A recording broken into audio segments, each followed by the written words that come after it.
par-delà les collines de Bab el-Oued, dans des contrées reculées encore jamais explorées par les Occidentaux, la légende raconte que se serait constitué, à l'abri des temples, un haut conseil des meilleurs artisans falafel de tout le Moyen-Orient. Ces maîtres émérites savaient manier la poudre de pois chiches fraîches et les graines de sésame finement torréfiées pour former les meilleures boulettes de falafel dont les saveurs se disputaient jusqu'au cœur de la Judée, au-delà des portes du royaume hachémite. Mais un jour, alors que la population était mobilisée pour repousser les troupes sanguinaires assyriennes, un vil et fourbe habitant du village, crapule de grand chemin, en profita pour voler la recette de cette douceur et se l'approprier. Une fois rentré chez lui, le vil gredin enferma sa fille unique, âgée d'une dizaine d'années, dans sa cave, et commença à préparer la mixture, suivant à la lettre les préconisations du conseil des maîtres artisans falafel. Désormais, la jeune femme ne serait nourrie que de boulettes jusqu'à sa majorité.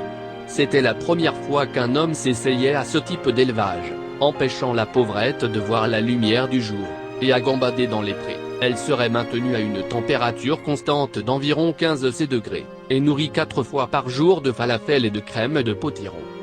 Et quelle ne fut pas la surprise de son père, lorsqu'atteint l'âge de ses 18 ans, il lui permit de sortir de ses années de torpeur.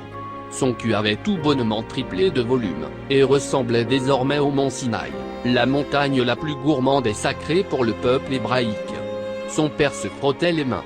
Il allait à coup sûr pouvoir négocier sa fille à bon prix sur la place du marché, avec un caravanier d'épices qui en ferait sa femme pour une belle poignée de dinars.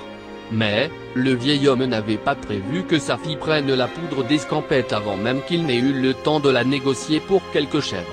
La jeune femme utilisa alors son boule, tout au long de son périple jusqu'en Europe où elle était sûre d'avoir une vie meilleure. Elle choisit le nom de Tal, bien élevé au falafel, et devint la star de la chanson que l'on connaît aujourd'hui, non pas pour ses tubes, mais pour son cul gonflé comme un pain levé au bon levain.